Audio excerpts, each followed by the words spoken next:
আহ! গভীর চুম্বন ও কামড়ের উগ্রতায় চিৎকার করে উঠল মুনা। চিৎকারে ঘর কেঁপে উঠল। চোখ বেয়ে দুফোঁটা জল গড়িয়ে পড়ল মুনার। অন্ধকার থাকায় কেউ দেখল না। ঘর ভর্তি মানুষ। সামিহা বেগম বলে উঠল, কি হয়েছে, কি হয়েছে? মুনা, ব্যথা পেয়েছিস? কিছু হয়েছে? আচ্ছা, বিদ্যুৎ চলে গেল, জেনারেটর কি হয়েছে? তাড়াতাড়ি মোম নিয়ে আয় তো সুমি। কিছুই দেখা যাচ্ছে না। মুনা কি বলবে? মাত্র কি হলো, এর সাথে কি করে বলবে? কিছুক্ষণ আগে ড্রয়িং রুমে বসে আড্ডা দিচ্ছিল মুনা, সায়মন, দুই ভাই বোন, মা সামিহা বেগম, চাচি নসীন আফরোজ, চাচাতো বোন রিমা আর সাদাফ, সবার চোখে ভদ্র ছেলে। হঠাৎ বিদ্যুৎ চলে গেলে নসীন আফরোজ সাদাফের মা সায়মনের সাথে দেখতে যায় জেনারেটর চালু হলো না কেন। বাকি সবাই যার যার স্থানে বসেছিল, কেউ জায়গা থেকে ওঠেনি। হঠাৎ মুনা অনুভব করে কেউ তার পাশে বসেই কাঁধে গভীরভাবে চুমু খেতে লাগল। মুনা বরফের মতো জমে গেল।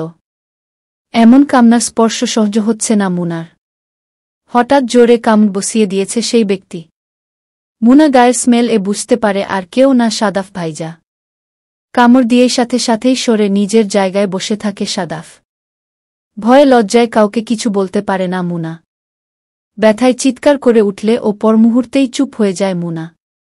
কাকে বলবে বা কি বলবে যে তার এত বড় সিনিয়র সাদাফ ভাই ওর কাঁধে কামড় দিয়েছে, এই কথা ও কি কাউকে বলা যায়? আর মুনা চিৎকার করে বললেও কেউ বিশ্বাস করবে না, কারণ এই বাড়ির সবচাইতে ভদ্র এবং ব্রিলিয়ান্ট ছেলে হচ্ছে সাদাফ।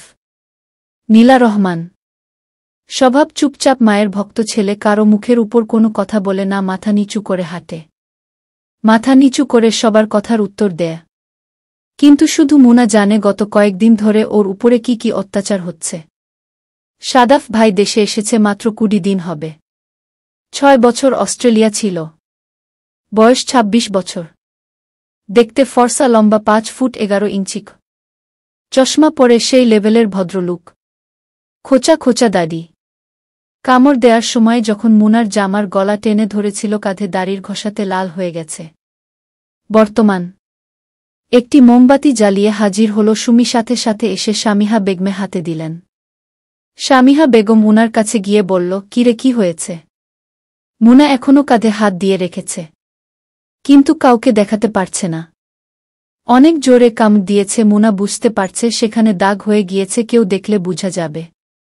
মুনা কাঁধে হাত রাখা অবস্থায় পিটপিট করে তাকালো সাদাফের দিকে। সাদাফ এক দৃষ্টিতে তাকিয়ে আছে মুনার দিকে। চশমার ভিতর থেকেও সাদাফের দৃষ্টি যেন এসপার ওসপার করে মুনার অন্তরে গিয়ে লাগছে। মুখে কোনো কথা নেই সাদাফের। এমন একটা ভাব, এতদূর হেঁটে এসে মোনাকে কামড় দেওয়া তো দূরের কথা, যেন এতদূর থেকে জিজ্ঞাসা করা যাচ্ছে না, মুনা তোর কি হয়েছে? মুনা দৃষ্টি নামিয়ে কাঁধে হাত রেখে বলল, মনে হয় কোনো পোকা কামড় দিয়েছিল বা পিঁপড়া, আমি যাচ্ছি ভিতরে বলেই মুনা দৌড়ে রুমের ভিতর চলে গেল। সামিহা বেগম বলল, কি রিমা, তুই তো এখানে ছিলি, কোনো পোকা কামড়ে দিল মেয়েটাকে? একটু যেয়ে দেখ না, একা একা অন্ধকারে গেল মেয়েটা। রিমা বলল, উফ ছোট মা, কিছু হয়নি তো। বললই তো ওকে পিঁপড়া বা কোনো পোকা কামড়ে দিয়েছে। ও কি ছোট এখন? সামিহা বেগম বলল, তোর থেকে তো 1 বছরের ছোট। তোর 17 বছর চলে, ও 16 বছর চলে। সাদাফ উঠে দাঁড়িয়ে বলল, আমি গিয়ে জিজ্ঞেস করব চাচি কি হয়েছে, যদি আপনি অনুমতি দেন। সামিহা বেগম বলল, যা, তুই আমার লক্ষ্মী ছেলে, পুরো বাড়ির আর একটা ছেলে মেয়েও কথা শোনে না। গিয়ে দেখ, না হলে আবার অন্ধকারে তোর বোন ভাই পাবে। সাদাফ সবার সামনে থেকে ভদ্র ছেলের মতো উঠে উপরের দিকে গেল। উপরের দিকে এখন কেউ নেই, সবাই নিচে এবং বাহিরে আছে সাইমন ও সাদাফের মা।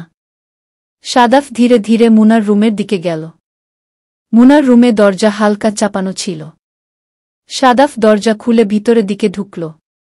মুনা ভাবল রিমা, তাই বলল, আপু, জামার চেইনটা খুলতে পারছি না, একটু খুলে দিবে? সাদাফ ভিতর থেকে দরজা লক করে দিল। মুনা দরজা লাগানোর শব্দে পিছনে ঘুরে তাকাল। হালকা আবছা আলোয় এতটুকু বুঝতে পারল রিমার উচ্চতা এত নয়, কিন্তু কে সেটি ধরতে পারছে না। সাদাফ ধীরে ধীরে কদম ফেলে যত কাছে আসছে, সাদাফের গায়ে স্মেল মুনা বুঝে গিয়েছে এটা আর কেউ নয়, সাদাফ ভাই। দরজা বন্ধ করে দিয়েছে কেন? অজানা ভয়ে সংকুচিত হয়ে আসছে মুনার দেহ মন। মুনা ধীরে ধীরে পা পিছন দিকে নিয়ে একটু একটু করে পিছনে যেতে লাগল। সাদাফ এক পা করে মুনার দিকে এগিয়ে আসতে লাগল। মুনা পিছাতে পিছাতে চেপে গেল দেয়ালের সাথে। আর যাওয়ার জায়গা নেই। সাদাফ শরীরের সাথে ঘেঁষে মুনার হাত দুটোকে ধরে মুনাকে উল্টো করে ঘুরিয়ে দেয়ালের সাথে চেপে ধরল। মুনা অস্পষ্ট স্বরে বলল, সাদাফ ভাই, আপনি এরকম করছেন কেন? সবাই শুনলে কি বলবে? আপনি আর বাড়াবাড়ি করলে আমি কিন্তু সবার কাছে বলে দিব। সাদাফ চুপচাপ। কোনো শব্দ নেই, শুধু নিঃশ্বাসের অস্থির শব্দ ঘরের চার দেয়ালে যেন বাড়ি খাচ্ছে। সাদাফ দুই হাত দিয়ে মুনার দুই হাত দেয়ালে চেপে ধরেছিল। হঠাৎ করেই এক হাত ছেড়ে দিয়ে মুনার জামার পিছনে চেইন টান দিয়ে জামার চেইন খুলে ফেল। মুনা চিৎকার করবে তার আগেই সাদাফ আরেক হাত দিয়ে মুনার মুখ চেপে ধরল। মুনার পিঠের সাথে সাদাফের বুক একদম অঙ্গাঙ্গিভাবে লেগে আছে। এদিকে মুনার মুখ চেপে ধরে রেখেছে সাদাফ, তাই মুনা যেন ঠিকমতো নিঃশ্বাস নিতে পারছে না। শরীরের তাপ অনুভব করছে মুনা। গরম নিঃশ্বাস আঁচড়ে পড়ছে মুনার কাঁধে। পুরো শরীর অবশ হয়ে আসছে মুনার। সাদাফ ডান হাত দিয়ে ধীরে ধীরে মুনার কাঁধ থেকে জামা নামাতে লাগল। জামা নামিয়ে ধীরে ধীরে মুখ ডুবিয়ে দিল মুনার কাঁধে। ছোট ছোট চুমু খেতে লাগল। এদিকে মনার জীবন যেন যায় যায় অবস্থা। নিঃশ্বাস নিতে পারছে না। শরীর কেঁপে কেঁপে উঠছে। এত গভীর স্পর্শ জীবনে কখনো পায়নি মুনা। তার উপরে আবার নিজের আপন চাচাতো ভাই কাউকে কিছু বলতেও পারছে না। সাদাফের হাত আপনা আপনি উঠে গেল মুনার উন্মুক্ত পিঠে। জামা হালকা টান দিয়ে পিঠের পুরো অংশ খুলে ফেলল সাদাফ। মুনার পিঠে চলতে লাগল সাদাফের হাতের অবাধ বিচরণ। মুনা সইতে পারছে না। পুরো শরীর যেন হিম শীতল হয়ে যাচ্ছে। শরীর ধীরে ধীরে কেঁপে কেঁপে উঠেছে। মনে হচ্ছে জান যায় যায় অবস্থা। দাঁড়িয়েও থাকতে পারছে না মুনা। সাদাফ এবার মুনাকে এক ঝটকায় ঘুরিয়ে দিল। মুনার দৃষ্টি সাদাফের দৃষ্টির দিকে। এক দৃষ্টিতে তাকিয়ে আছে সাদাফ। চেহারায় যেন কোনো হেলদুল নেই, যেন কিছু অনুভব করছে না। শুধু ঘন ঘন গরম নিঃশ্বাস ফেলছে সাদাফ।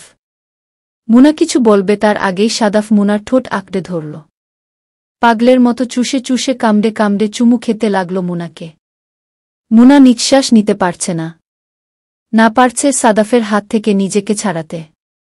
একটার পর একটা চুমু খেয়ে যাচ্ছে সাদাফ। 2-1 সেকেন্ডের জন্য ছাড়ছে, আবার আঁকড়ে ধরছে মুনার ঠোঁট।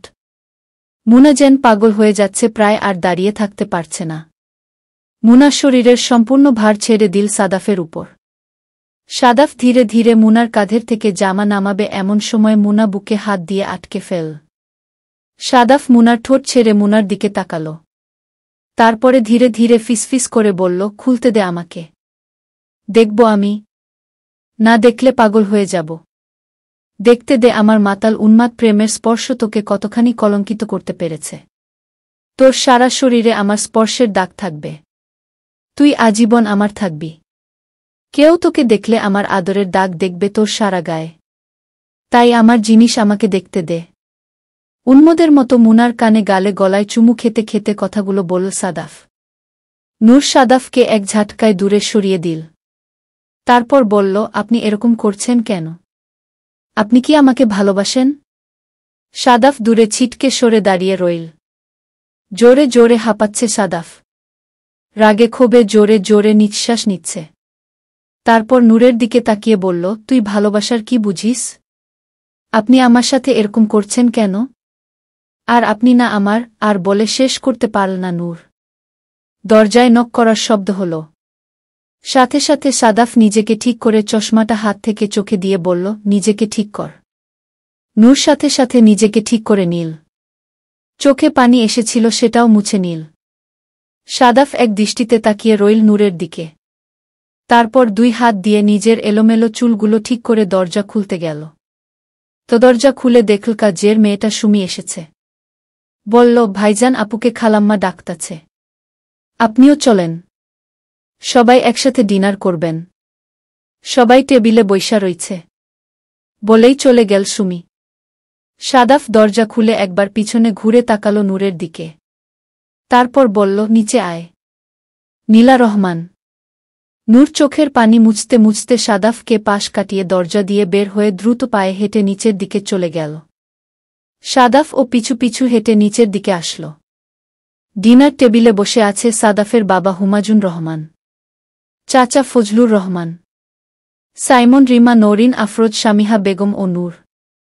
সাদাফ চুপচাপ হেঁটে এসে নূরের পাশের চেয়ারটি খালি দেখে চেয়ারটি টেনে বসে পড়ল। নূরের মা শামিহা বেগম নূরের দিকে তাকিয়ে বলল, কামড় দিয়েছিল পিঁপড়া ঠিক হয়েছে? নূর সাথে সাথে মাথা তুলে বলল, হ্যাঁ হ্যাঁ, ঠিক হয়েছে, ক্রিম লাগিয়ে নিয়েছি। নরিন আফরোজ বলল, ভালো করেছিস, তোর তো আবার অ্যালার্জির সমস্যা বেশি, হালকা কিছু হলেই অনেক দাগ হয়ে যায়।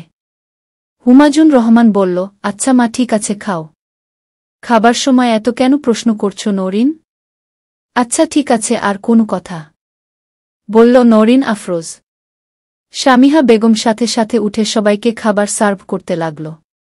সাদাফ এমনভাবে খাচ্ছে যেন আশেপাশে কেউ নেই, মাথা নিচু করে চুপচাপ খাচ্ছে। সাইমন সাদাফের দিকে তাকিয়ে বলল, ভাইজা, আগামীকাল আমরা একটু বেরোব, তুমি কি সাথে যাবে? সাদাফ মাথা না তুলে বলল, না, আমার একটু কাজ আছে, আমি যেতে পারব না। সাইমন বলল, ও আচ্ছা, ঠিক আছে তাহলে, আমি নূর আর রিমাই চলে যাব একা। ভেবেছিলাম তুমি গেলে কার ড্রাইভ করতে পারতে, তুমি তো ভালো ড্রাইভ করতে পারো, না হলে আমাদের আবার ড্রাইভার নিয়ে যেতে হবে। সাদাফ খাচ্ছিল, এমন সময় নূরের কথা শুনতেই হাত থেমে গেল। তারপর কিছু একটা ভেবে বলল, ঠিক আছে, কখন যাবি? ড্রাইভারকে নিয়ে যেতে হবে না, আমি সাথে নিয়ে যাব। ফজলুর রহমান সাথে সাথে বললেন, এই কথাটি ভালো বলেছিস বাবা, তুই ওদের সাথে গেলে আমি একটু নিশ্চিন্ত হতে পারি, না হলে ওরা বাচ্চা কাচ্চা কয়েকজন যেয়ে পুরা শপিংমল মাথায় করে ফেলবে। তুই ওদেরকে একটু টেক কেয়ার করে রাখিস, তুই গেলে আমাদের আর কোনো টেনশন নেই। নূর মনে মনে ভয় পেয়ে গেল, কেন এই লোক সাথে যাবে? এই লোক সাথে গেলে নূর যাবে না, সাথে সাথে না করে দিবে সাইমন ভাইকে। মনে মনে ভাবল, খাওয়া শেষ করে সাইমন ভাইকে না করে দিবে, নূর যাবে না। এমন সময় নরিন আফরোজ আবার বলল, নূর, তুই গেলে আমার জন্য একটা জিনিস নিয়ে আসবি, অন্য কারো পছন্দে আমার ভরসা নেই, তুই আমার জন্য পছন্দ করে জিনিসটা কিনে আনবি। নূর মুখ খুলে মাত্র বলবে যাবে না, ঠিক তার আগেই সাদাফ টেবিলে নিচ দিয়ে নূরের একটি হাত চেপে ধরল। নূর সাথে সাথে তাকালো হাতের দিকে, দেখল সাদাফ হাত চেপে ধরে আছে। নূর কাউকে কিছু বুঝতে না দিয়ে হাত মোচড়ামোচড়ি শুরু করে ছাড়ানোর চেষ্টা করল, কিন্তু সাদাফ চুপচাপ খাচ্ছে আর হাত ধরে রেখেছে। সাদাফের চেহারা দেখে বুঝার উপায় নেই টেবিলের নিচে কি চলছে।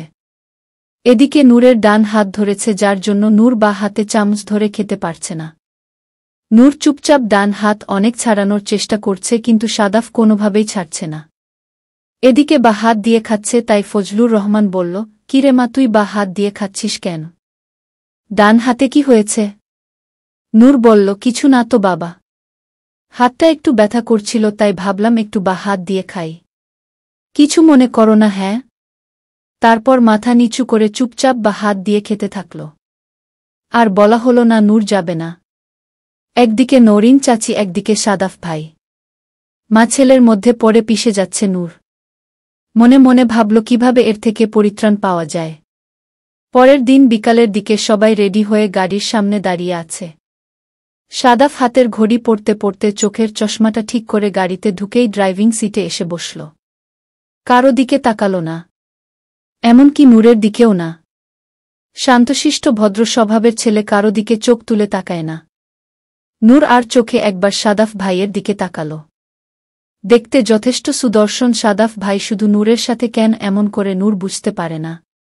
টিভিতে দেখে, বান্ধবীদের কাছ থেকে শুনে, প্রেম করলে, ভালোবাসলে গার্লফ্রেন্ড বয়ফ্রেন্ড এরকম কিছু করে, কিন্তু সাদাফ ভাই তো ওকে কোনোদিন ভালোবাসি ও বলেনি, তাহলে শুধু শুধু ওর সাথে এরকম জোর জবরদস্তি কেন করে, ভাবতেই মন খারাপ হয়ে গেল নূরের। তাই গাড়ির পিছনে বসে গ্লাস দিয়ে বাহিরের দিকে তাকিয়ে রইল। কিন্তু নূর জানে না, দুইটি চোখ চাতক পাখির মতো লুকিং গ্লাস দিয়ে নূরের দিকে তাকিয়ে আছে এক দৃষ্টিতে।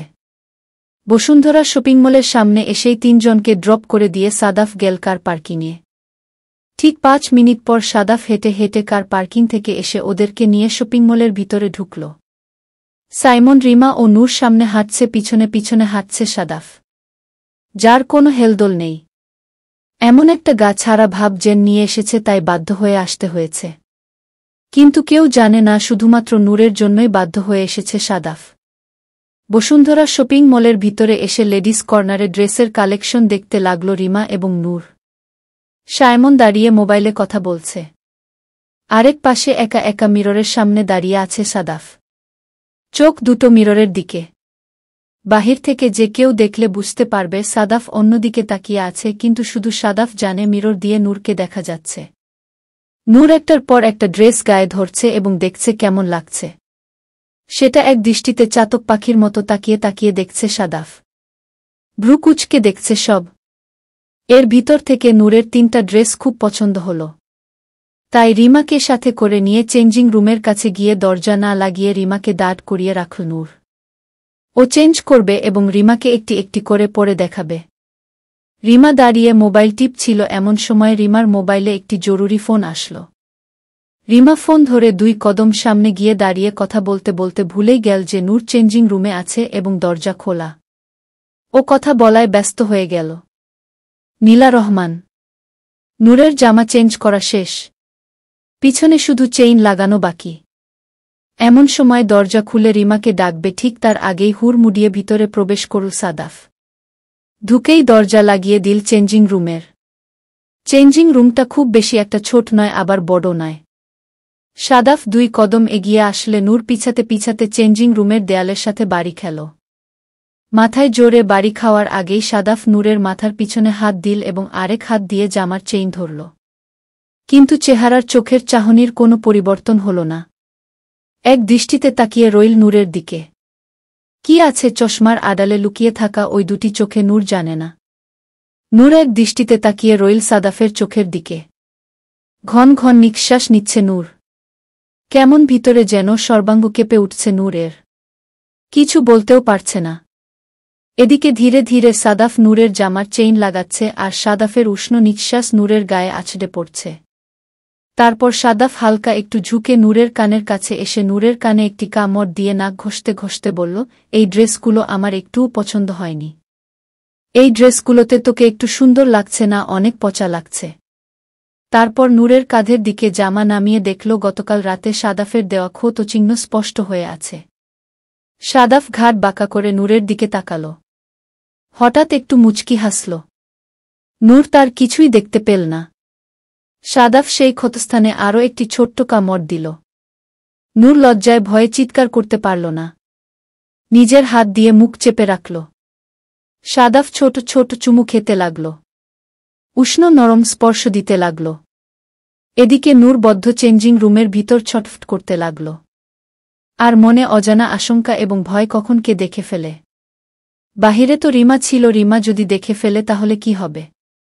ব্যথায় এবং ভয়ে শিহরণে কুঁকড়ে রইল নূর। সাদাফ থামল না। চেঞ্জিং রুমে নিঃশ্বাস থমকে গেছে নূরের। সাদাফ ফিসফিস করে বলল, তুই আমার কাছ থেকে পালাতে পারবি না। নূর কাঁপতে কাঁপতে মিনতি, কেউ দেখে ফেলবে ভাইয়া, ছেড়ে দিন। ঠিক তখনই বাইরে থেকে রিমার ডাক, নূর তুই কতক্ষণ লাগাবি? নূর আতঙ্কে জমে গেল। সাদাফ দ্রুত জামার চেইন লাগিয়ে দিল, কানে কানে বলল, আজ তুই বেঁচে গেলি, কিন্তু আমি আবার আসব। দরজা খুলে হেসে বেরিয়ে গেল সে, যেন কিছুই হয়নি। নূর আয়নার সামনে দাঁড়িয়ে নিজেকে সামলাতে চাইল। ঠোঁটে কষ্টের হাসি টেনে বের হল বাইরে। গাড়ির আয়নায় চোখাচোখি, দৃষ্টি যেন ভেদ করে বুকের ভেতর ঢুকে যাচ্ছে। নূরের নিঃশ্বাস আটকে আসছে। হঠাৎ সাদাফ গাড়ি থামিয়ে দিল। চাকা দেখি, হাওয়া কম মনে হচ্ছে। অজুহাত স্পষ্ট। আয়নার ফাঁক দিয়ে কেবল নূরের চোখে চোখ রেখে দাঁড়িয়ে রইল সে। নূর চোখ নামিয়ে নীল। বুক ধুকপুক করছে অস্বাভাবিকভাবে। রাত গভীর। নূর পড়তে বসেছে, কিন্তু মন অস্থির। দিনের সব দৃশ্য বারবার ফিরে আসছে। হঠাৎ টোক টোক, জানালায় শব্দ। পর্দা সরাতেই সাদাফ। অন্ধকারে ঠোঁটে চাপা হাসি, দরজা খোল, না হলে আমি থামব না। নূরের বুক ধরফর, চোখে জল টপটপ। কিন্তু সাদাফের ফিসফিসানি থামছে না। তুই শুধু আমার সারা জীবন।